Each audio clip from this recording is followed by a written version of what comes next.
പാശ്ചാത്യ രീതിയിൽ നിർമ്മിക്കപ്പെട്ട ആധുനിക ലൈറ്റ് ഹൌസുകളിൽ ഇന്ത്യയിൽ ഏറ്റവും പഴക്കമുള്ള രണ്ടാമത്തെ ലൈറ്റ് ഹൌസാണ് ആലപ്പുഴ കടപ്പുറത്തിന് സമീപം നിലകൊള്ളുന്നത്.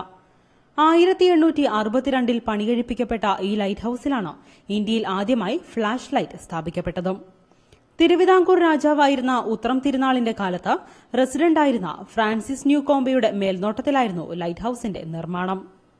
ഹ്യൂ ക്രാഫോർഡ് എന്ന സ്കോട്ട്ലൻഡുകാരനായിരുന്നു ശില്പി. സുർക്കിയും വെട്ടുകല്ലുമാണ് നിർമ്മാണ സാമഗ്രികൾ. കയർ വ്യവസായം കടൽ കടന്ന കാലത്ത് ആലപ്പുഴയുടെ വാണിജ്യ സംസ്കാരത്തിൽ നിർണായക പങ്കാണ് ലൈറ്റ് ഹൌസ് വഹിച്ചിട്ടുള്ളത്.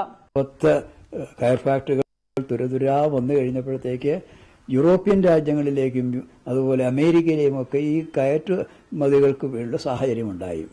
ഞാൻ പറഞ്ഞതെന്തെന്ന് വെച്ചാൽ, ഇങ്ങനെയുള്ള ഒരു 5-6 ദശകങ്ങളുടെ ഫലമായി ആലപ്പുഴ തുറമുഖം അതിന്റെ ഏറ്റവും വലിയ അഭിവൃദ്ധിയിലെത്തുകയുണ്ടായി. 30 മീറ്റർ ഉയരത്തിൽ നിലകൊള്ളുന്ന ലൈറ്റ് ഹൌസിൽ നിന്നും പുറപ്പെടുന്ന വെളിച്ചം 16 നോട്ടിക്കൽ മൈൽ അകലെ കൂടി പോകുന്ന കപ്പലുകൾക്കും ബോട്ടുകൾക്കും വരെ ദിശാബോധം നൽകുന്നു. 1950 കേന്ദ്ര സർക്കാർ ഏറ്റെടുത്ത ലൈറ്റ് ഹൌസിന്റെ ചുമതല ലൈറ്റ് ഹൌസസ് ആൻഡ് ലൈറ്റ് ഷിപ്സ് ഡയറക്ടറേറ്റിനാണ്. 150-ാം വാർഷികാഘോഷത്തിന്റെ ഭാഗമായി ലൈറ്റ് ഹൌസിനോട് ചേർന്നുള്ള ആയുധപ്പുരയെ മ്യൂസിയമാക്കി. വെളിച്ചെണ്ണ വിളക്കുപയോഗിച്ച് കത്തിയിരുന്ന പുരാതനമായ വലിയ വിളക്കുമരം മുതൽ എല്ലാ ഉപകരണങ്ങളും ഇവിടെ പ്രദർശിപ്പിച്ചിരിക്കുന്നു. ശതോത്തര ആഘോഷങ്ങളുടെ ഭാഗമായി കേന്ദ്ര കപ്പൽ ഗതാഗത വകുപ്പ് സഹമന്ത്രി മിലിന്ദ് ദേവ്ര ലൈറ്റ് ഹൌസ് ഇന്ന് നാടിന് പുനഃസമർപ്പിക്കും. India vision, Alappuzha.